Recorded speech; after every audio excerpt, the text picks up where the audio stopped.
챗봇이랑 대화하다가 방금 내가 한 말 벌써 잊었나? 뭐 이런 느낌 다들 받아보셨죠? 네네, 있죠. 바로 그 기억력과 관련된 건데요.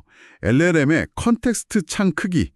오늘 이걸 좀 깊게 파고들어 보려고 합니다. 아, 컨텍스트 창. 중요하죠. 제레미 버턴이라는 분이 쓴 글이 아주 흥미롭더라고요. 이걸 바탕으로 이게 대체 뭐고, 왜 중요하고 또 어떻게 쓰일 수 있는지 그런 걸 좀 알아보겠습니다. 네, 좋습니다. 그 컨텍스트 창이라는 게 쉽게 말하면 LLM이 다음 응답을 생성할 때 참고할 수 있는 바로 직전의 대화나 텍스트의 양을 말해요. 일종의 작업 기억 공간 같은 거죠. 아, 작업 기억 공간. 그러니까 그 창이 작으면 네, 작으면 이제 AI가 좀 금방 대화 맥락을 놓치는 것처럼 소위 건망증이 심한 것처럼 보이게 되는 겁니다. 그렇군요. 근데 글을 보니까 어떤 AI 스타트업 패널에서 이런 질문이 나왔대요. 지금 LLM 컨텍스트 창 크기가 뭐 발목을 잡는 제약이냐? 네네. 근데 대답이 의외로 크게 걱정할 제약은 아니다 였다는 거예요. 이게 전 좀 놀라웠거든요. 아, 그게요. 네, 그렇게 볼 수 있는 이유가 크게 두 가지입니다. 두 가지요? 네, 첫 번째는 당장 쓸 수 있는 해결책이 있다는 거예요. 정보를 뭐 데이터베이스 같은 장기 기억 장치에 넣어뒀다가 필요할 때 관련 정보만 쏙 뽑아서 다시 LLM한테 주는 거죠. 아, RAG 같은 그런 방식 말씀이시군요. 네, 비슷한 개념입니다. 약간의 뭐랄까 기술적인 복잡성은 있지만 꽤 효과적인 방법이에요. 그리고 두 번째 이유가 사실 더 중요한데요? 더 중요한 거요? 뭔가요? 이 컨텍스트 창 크기 자체가 정말 믿기 어려울 정도로 빠르게 커지고 있다는 겁니다. 빠르게? 얼마나 빠르게요? 그래 보니까 2019년부터 2025년까지 한 6년 만에 1000배가 증가했다고요? 네, 맞습니다. 1000배요. 와, 1000배. 이게 잠깐만요. 단순 계산해도 거의 매년 2배 이상씩 커진다는 거잖아요. 그렇죠. 뭐 기하급수적인 성장세죠. 물론 글쓴이도 이게 정확한 데이터를 모으기는 좀 어려웠다고 해요.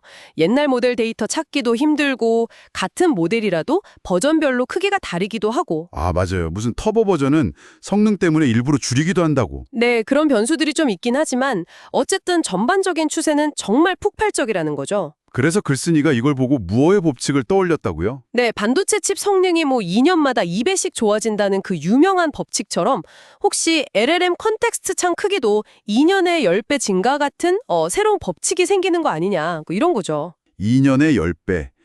와, 물론 아직은 가설이지만 흥미롭네요. 그렇죠. 그만큼 발전 속도가 빠르다는 걸 보여주는 비유라고 할 수 있겠습니다. 좋습니다. 뭐 1000배 성장, 새로운 무어의 법칙 가능성 다 알겠는데 그래서 이게 당신에게, 그러니까 우리 사용자에게 어떤 실질적인 변화를 가져올 수 있을까요? 가장 간단하고 직접적인 예는요. 이제 긴 글이나 문서를 AI한테 줄 때 예전처럼 막 여러 조각으로 잘게 나눌 필요가 없어지는 거예요. 아, 그냥 통째로요? 네, 책 한 권을 통째로 주고 이거 요약해줘 또는 이 내용 분석해줘 이런 게 훨씬 쉬워지는 거죠. 정말 편리해질 겁니다. 오, 그건 확실히 편하겠네요. 또 다른 건 없나요? 여기서 한 걸음 더 나아가면 이게 정말 혁신적인 변화를 가져올 수 있는데요. 이론적으로는 콘텍스트 창이 충분히 커지면 당신이 그 서비스나 앱과 했던 모든 과거 상호작용 기록을 전부 LLM의 단기 기억 안에 담을 수 있게 될지도 모릅니다. 모든 기록이요? 잠깐만요. 그럼 아까 말한 데이터베이스 같은 장기 기억 시스템이 아예 필요 없어질 수도 있다는 건가요? 네, 잠재적으로는요. 물론 극단적인 시나리오지만 상상해보세요. 당신이 어떤 앱을 처음 클릭했을 때부터 모든 대화, 모든 선택을 AI가 실시간으로 다 기억하고 있는 상태인 거죠. 와, 마치 처음부터 나를 다 알고 있는 AI 비서 같은 느낌이겠네요? 그렇죠. 훨씬 더 매끄럽고 뭐랄까 당신에게 고도로 맞춰진 경험이 가능해지는 겁니다. 이건 정말 대단한데요? 근데 역시 비용 문제가 좀 걸리겠죠? 그렇게 많은 데이터를 계속 기억하려면 아, 정확히 보셨습니다. 당연히 비용 문제가 따라옵니다. LLM에게 보내는 데이터 양, 즉 컨텍스트가 길어지면 연산 비용이 증가하거든요. 그렇죠. 그리고 그 방대한 상태 정보를 계속해서 또 안전하게 유지하고 저장하는 문제도 있고요.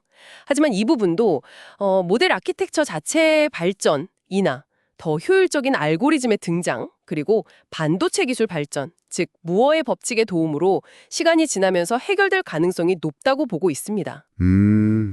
기술 발전이 결국 해결해 줄 것이다. 네, 그런 기대가 큰 거죠. 비용은 계속 내려갈 테니까요. 흥미로운 점은 이 컨텍스트 창 크기를 늘리는 속도가 회사마다 좀 다르다는 거예요. 글을 보면 구글 제미나이 1.5 같은 경우는 100만, 심지어 프로 버전은 200만 토큰까지 엄청 공격적으로 늘리잖아요. 네, 맞아요. 엄청나죠. 근데 또 엔트로픽의 클로드 3는 20만 토큰 수준을 유지하고 있고요. 이 차이는 왜 생기는 걸까요? 그건 아마 각 회사가 목표로 하는 주요 사용 사례나 뭐랄까 최적화하려는 작업의 종류가 다르기 때문일 가능성이 높습니다. 전략적인 선택인 거죠. 전력적 선택이요? 예를 들면요? 그러니까 예를 들어 코드베이스 전체를 이해해야 한다거나 아주 방대한 법률 문서를 검토해야 하는 작업에는 구글처럼 매우 긴 컨텍스트가 유리하겠죠. 한 번에 많은 걸 봐야 하니까. 그렇죠. 반면에 상대적으로 좀 더 짧은 맥락 안에서 깊이 있는 추론이나 창의적인 글쓰기 같은 작업이 중요하다면 엔트로픽처럼 적절한 크기를 유지하면서 모델의 다른 능력을 더 끌어올리는 게 유리할 수도 있고요. 아하, 그러니까 각자 잘하는 분야에 맞춰서 컨텍스트 크기를 조절하는 거군요. 네, 그렇게 볼 수 있습니다. 모든 상황에 맞는 크기라는 건 없을 수도 있으니까요. 각자의 활용 방법에 맞게 최적화하는 과정이라고 생각합니다. 자, 그럼 정리를 좀 해보자면 LLM의 단기 기억력, 이 컨텍스트 창 크기는 정말 폭발적으로 증가하고 있고 과거에는 분명 제약이었지만 이제는 점점 그 한계를 넘어서고 있다. 그래서 AI의 건망증은 곧 옛날 얘기가 될 수도 있겠네요. 네, 맞습니다. 그리고 이 빠른 성장은 단순히 AI가 정보를 더 많이 기억하는 걸 넘어서서 애플리케이션을 개발하는 방식 자체와 궁극적으로는 당신이 AI와 상호작용하는 방식 자체를 근본적으로 바꿀 잠재력이 있습니다. 더 매끄럽고 내 과거 기록을 잘 이해하는 그런 AI 경험이요? 그렇죠. 훨씬 더 똑똑하고 정말로 나를 잘 아는 듯한 AI를 만나게 될 수 있다는 겁니다. 그래, 댓글에서도 비슷한 얘기가 나왔다는데 컨텍스트 창이라는 이 기억 용량은 이렇게 막 커지는데 네네. 그 안을 채울 질 좋은 데이터는 과연 충분할까 하는 우려도 있다는 거예요. AI의 머리, 즉 기억 용량은 커지는데 그 머릿속을 무엇으로 채워야 할 것인가? 정말 중요한 지적이네요. 데이터의 질 문제. 네. 어쩌면 이게 기술 발전 속도만큼이나 어쩌면 더 중요하게 앞으로 우리가 풀어야 할 숙제가 아닐까 싶습니다. 당신은 어떻게 생각하시나요? 이 질문을 던지면서 오늘 마무리하겠습니다.